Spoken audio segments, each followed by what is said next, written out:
Welcome back to the 45th episode of the DailyFlip podcast.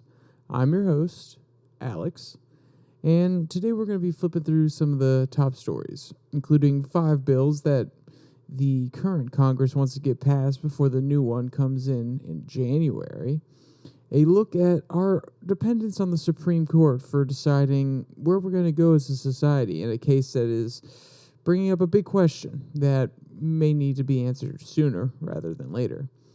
And then for our last article, we're going to talk about the FBI discussing TikTok and the security concerns that have been brought up. And of course, we will finish today with our daily delight, a story meant to leave you feeling positive and ready to take on the day.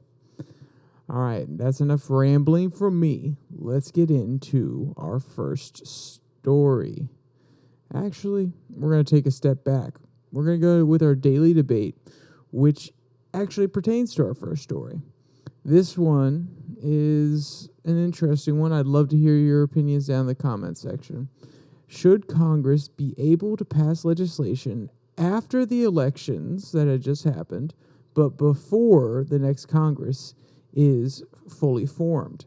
The people have already spoken. They've made their wishes for change very clear. So should legislators be able to cram in last-minute bills, spending policies that the people didn't vote for?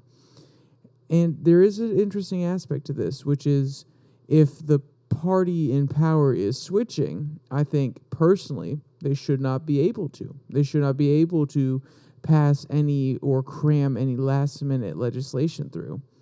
But then it gets tricky because what if the voters indeed have confidence in the current government and keep the current party that's in power? Then are they supposed to just sit there for a month and not do anything when they know the voters like the policies that they're trying to implement? I think it's an interesting question. And if you actually have any solutions to what I just suggested, put them down there, because I've been thinking about it myself, and I can't think of a good policy that doesn't just outright say, well, if you're the party in power, and then it's just going to get very tricky.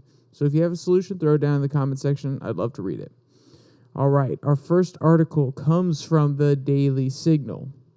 5 things Democrats want to ram through in their lame duck session. And yes, if you can't tell, the Daily Signal, a little bit conservative, ram through. That's strong language to start off with. But I think they bring up some interesting things that I don't know if I necessarily agree with. In this transition period between Congresses, normally there's not much that gets done, hence the name lame duck. But this time, Democrats are trying to get through key legislation before they lose the keys to the castle. See what I did there? One example is the Respect for Marriage Act, which just passed in the Senate and is waiting for a House vote.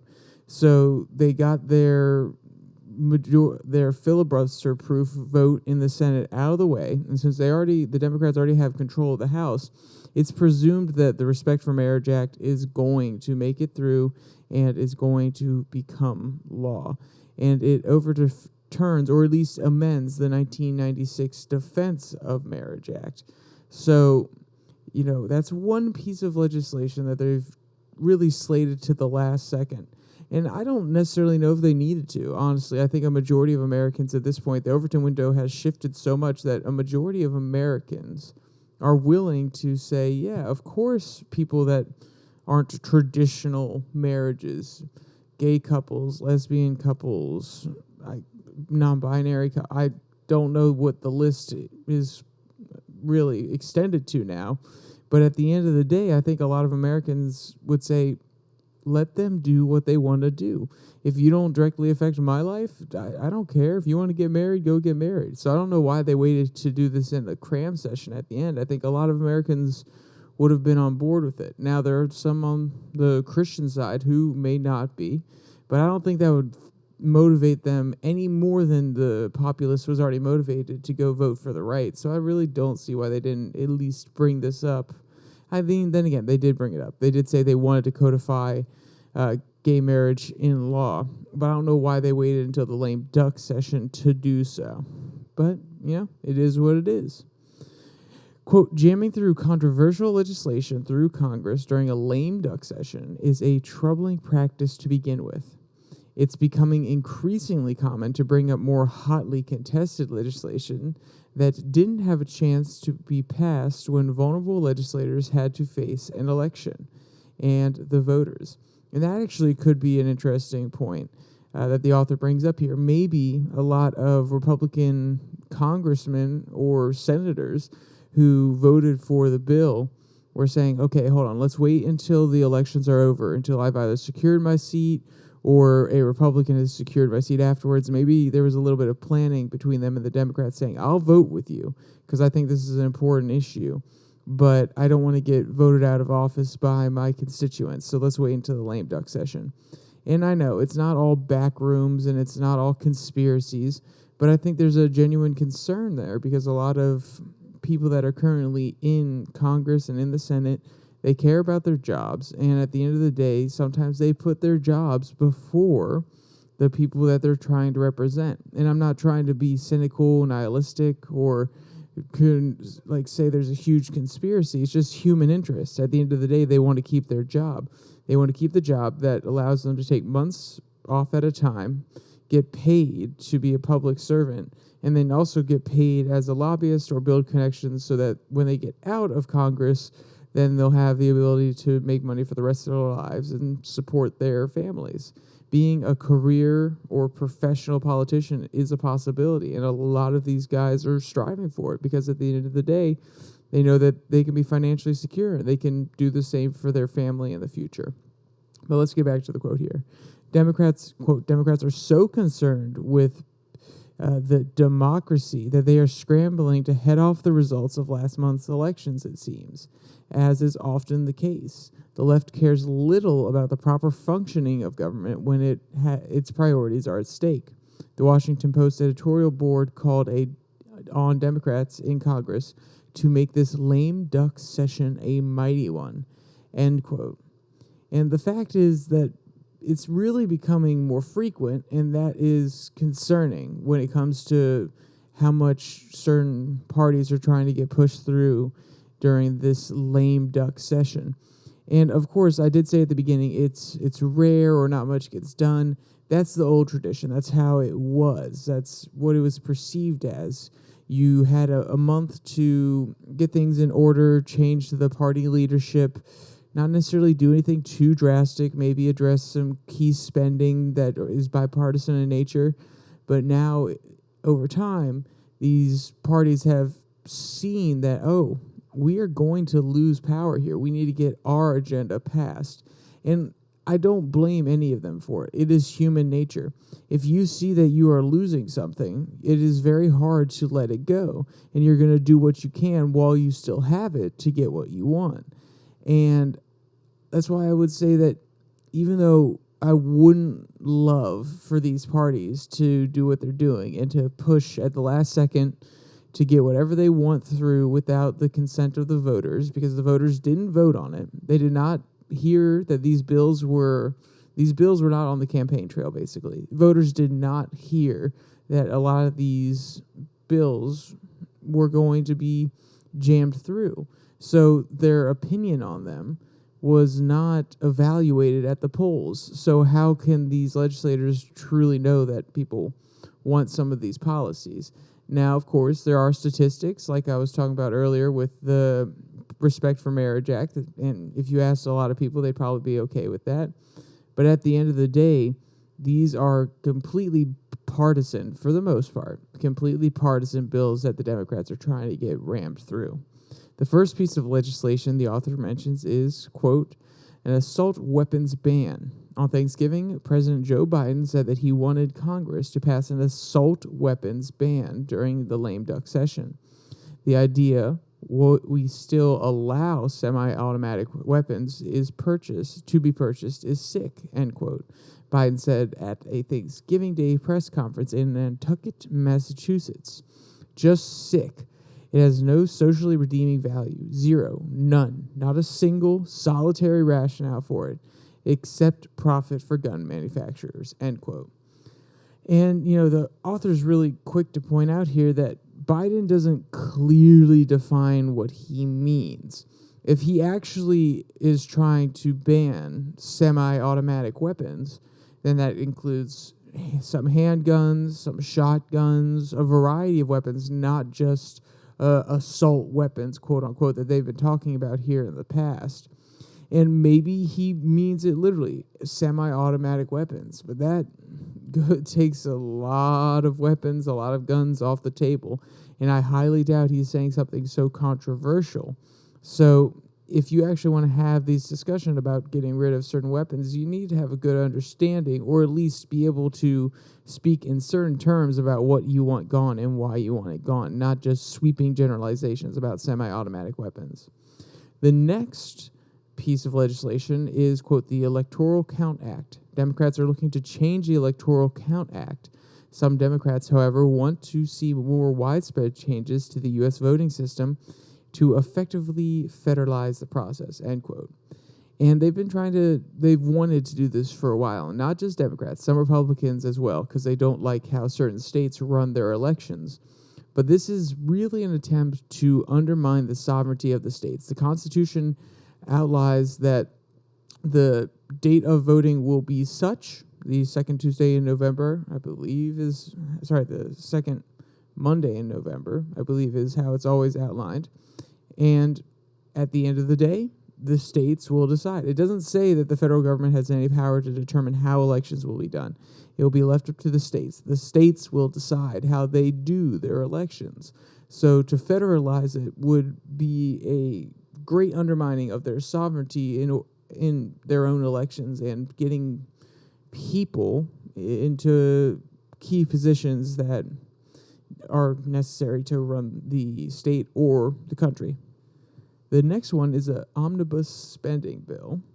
Quote, the omnibus spending bill, the Biden administration is looking to drastically increase federal spending through a massive omnibus bill during the lame duck period. The administration asked for more than $47 billion to spend on aid to Ukraine, COVID, and other projects.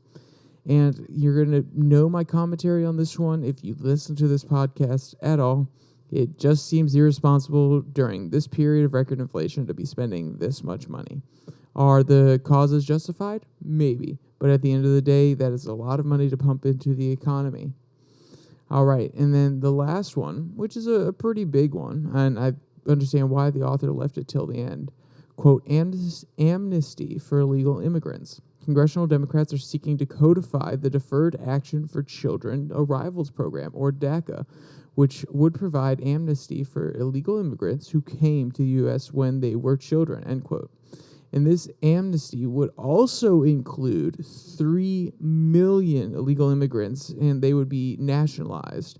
And that is the single largest amnesty/nationalization since the 1960s if it was to be passed in the form that they're talking about. Imagine 3 million brand new voters that have just magically been put on the voter ballot. And not that it's going to shift the demographics of the U.S. that much, but if you're willing to do it once, why wouldn't you be willing to do it again? Especially when this administration has had record numbers of immigrants, legal and illegal.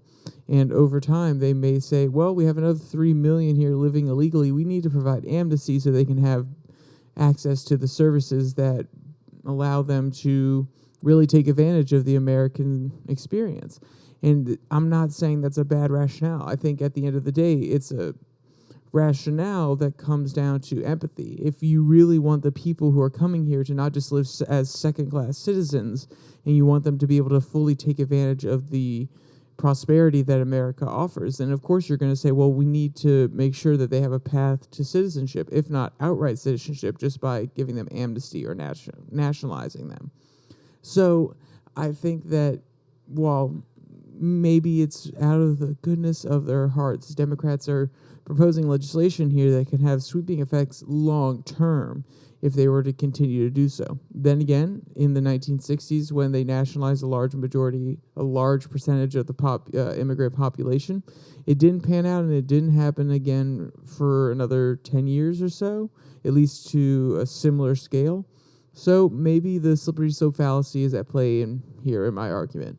But just, it's an interesting last-minute proposal that they're trying to get through, and maybe if you have any thoughts about any of those, you can throw them down in the comments section below. All right, our second article comes from Common Dreams. Supreme Court case 303 Creative is about power, not religious liberty. And I will note, when I first read this story, the headline went something more to the effect of, we need to be less reliant on the Supreme Court. Then when I came back to it, the title had changed. So I thought that's interesting. So with Elon taking over Twitter, freedom of speech has been a, let's just say, hotly debated topic as of late. And the Supreme Court is hearing a case that could affect our view of freedom of speech going forward. Quote, the Supreme Court is hearing oral arguments in 303 Creative LLC versus Ellenis to decide whether a Colorado web designer, Lori Smith, has a free speech right to refuse to make websites for same-sex couples and post a straight-only policy on her website. If that sounds familiar, it's because 5 years ago, the court heard Masterpiece Cake Shop versus Colorado, a case that attempted to use freedom of a religion rather than freedom of speech to achieve the same end, to permit Colorado baker to refuse to make a wedding cake for a same-sex couple in violation of Colorado's Anti-Discrimination Act, end quote. And like the author pointed out here, this case is taking a little bit of a different approach. In Masterpiece, it was about religious liberty. Do you have the right to impede upon my beliefs as a religious person and basically endorse your behavior? Because Christians see the marriage of a woman and a man and a man, they see it as sinful behavior. And in creating a cake for them or any product that's meant to symbolize that union, it, in the Christian's mind, is an endorsement of it, which is therefore an endorsement of sin. So from a Christian perspective, they don't want to do that. And do they have the right then to say, no, I'm not going to endorse your sin? You cannot force me to endorse your behavior that I think is sinful. This is taking more of a freedom of speech approach, which is, can you mandate me? Can you force me to say something that I don't believe? And at the end of the day, there are different approaches about the same issue. And I think that there are lots of activist groups that came after Masterpiece Cake Shop in Colorado for years. And now that they have that notch underneath their belt, they're going for, instead of the religious freedoms, which they've already curtailed a little bit, now they're going for the freedom of speech argument, and they're trying to curtail that. I'm not saying it's a, like I said, I am always phrase these things and they come out like they're conspiracy theories, but at the end of the day, if you're not aware of the political reality, there are activist groups that go around looking for issues that they can take to courts so that at the end of the day, they can have their beliefs codified in law. And the fact that it's happening in Colorado is interesting. I'm not saying it's connected. I'm not saying it's 100% these activist groups doing the same thing, but I would not be surprised if it was. So the author claims that the Supreme Court could use this case to embed in law a version of Christian nationalism, in air quotes. Quote, 303 Creative has the potential to snowball into one of the most sweeping rollbacks of fundamental civil rights protections in American history. If the Supreme Court accepts Smith's argument, it will essentially greenlight discrimination against entire groups of people that a business owner may find objectionable and prevent the government from intervening. A dance instructor could turn away a young Muslim girl who wears a hijab because she doesn't want to be seen as endorsing wearing a headscarf, end quote. And the author does go on to give a few other examples along the same lines, like a chef could say that they're not going to serve someone because of their religious beliefs. But all of these examples clearly violate the Civil Rights Act, which states that you can't discriminate based on race, gender, religion, national origin, etc. So I think the author's argument kind of falls apart there. And let's be clear, I'm not a lawyer, and maybe the Supreme Court coming down on this would somehow overrule the Civil Rights Act, but I'm pretty sure it doesn't. And unless they outright say the Civil Rights Act is unconstitutional, then there are going to be other chances for lawyers to come forward and say, well, if it's implemented in this way, then it violates the Civil Rights Act, and they'll have another court case about it. So I think the author's being a little bit hyperbolic here, and they're trying to grasp at straws to prove that at the end of the day, this may curtail some freedoms of certain persons in America. It won't fundamentally change every aspect of American society. It will have some effects, but it won't, like I said, it won't fundamentally change the U.S. society. And I think the author's grasping at straws trying to prove that it would, so that people are a little bit more fearful of this case and will speak out against it. Though the author does raise the important question, which is how involved should the government be in the private decisions of individuals when it involves their religion? At the end of the day, the government, or at least the Supreme Court, has taken the stance that in schools, so if you look at Indiana, there have been lots of cases recently where schools have dismissed certain individuals because of their sexual orientation or things of that nature. And whenever it's brought to court, and some of them have gone to the Supreme Court in the past, the Supreme Court has said if it's a religious institution and this teacher in any way is helping to spread the message of the Lord or is helping to be a minister, then the Supreme Court will not get involved. They will not come down, because at that point it's curtailing religious freedoms in America. So if they're doing that for institutions of religion, how involved should they get on the individual level? It's a very interesting question that could have very broad, sweeping effects across the nation. I do agree with the author in that case, not necessarily about how it will affect discrimination, but how it will affect the relationship between people being able to express their religion and law. And I know at the end of the day, it has been codified for 250, 260 some years that the church and state will be separate. And some people may listen to this and say, oh, he's so ignorant. It already is separate. But it's really a question that we need to ask today, because we are still a Christian nation, even if we don't want to admit it. Even if a lot of people don't go to church and don't hold Christian values, the values that created America, that allow America to be a free market society. A free market society does not, at the end of the day, it does not operate at its most efficient, and it is not likely to succeed if you have people who are immoral and trying to take advantage of that free market system. It's only because of those immoral people that the government has had to step in and make it more of a mixed economy over time. So in the ideal, in a Christian society that actually values their religion and values some of the tenets put forth in a Christian society, then that free market operates amazingly. It operates to the most efficient degree. And obviously, Christianity says that we are all fallen creatures. We're prone to sin.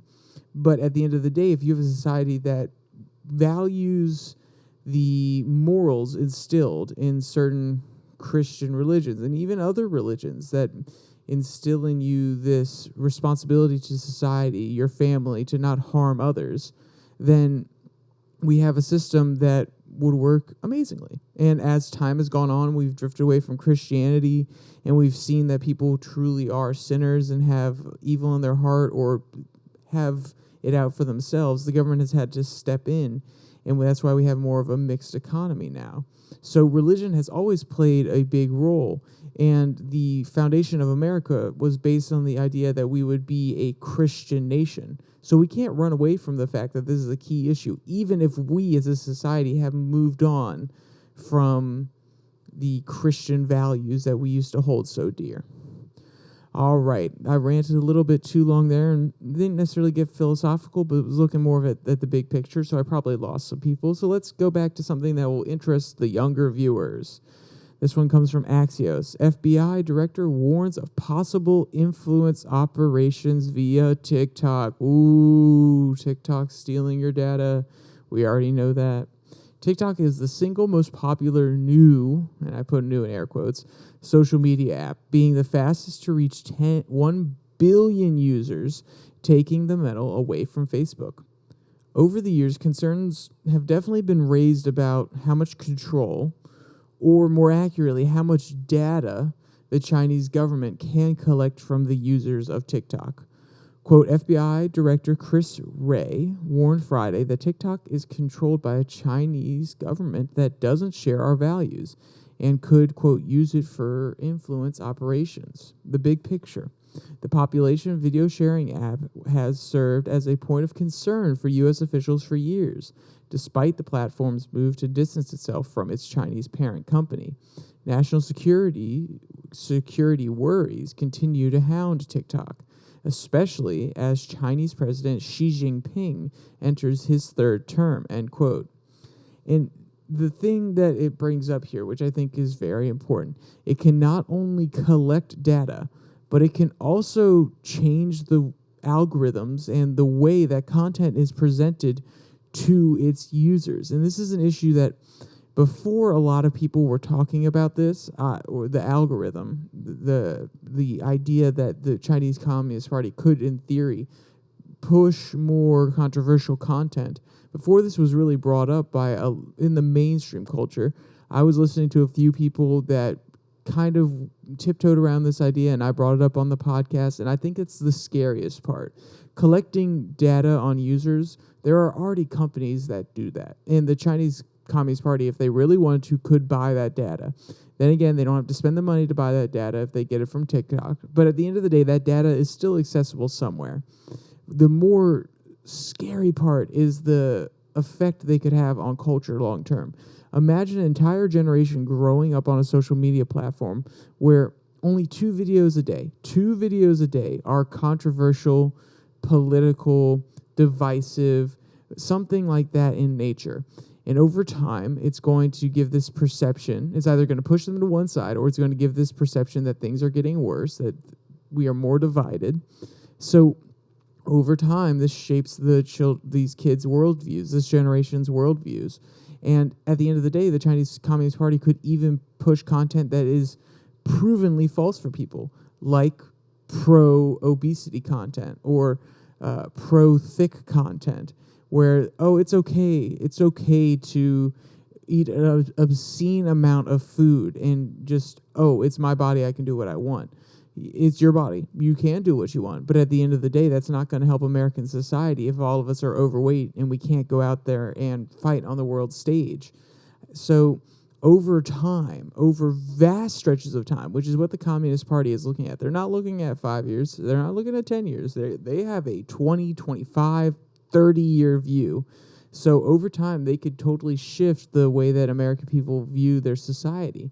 And it's extremely dangerous, and it's an extremely powerful tool. So, when we get certain quotes coming out from the leaders of the company that say, oh, no, the Chinese Communist Party has very little, they have no access to the information. We're based in America. I think that we need to do a very deep audit. We need to understand how their algorithms are conformed. We need to understand where their access points are so that the people who are putting in place these algorithms can it be accessed from ByteDance in China, things of this nature. We need to have this understanding because at the end of the day, social media is what kids nowadays absolutely love. It's what they grow up on. It's what they go on when they get home from school. It's what they're obsessed with. And it can shape the future culture. At the end of the day, these trends could either prove beneficial.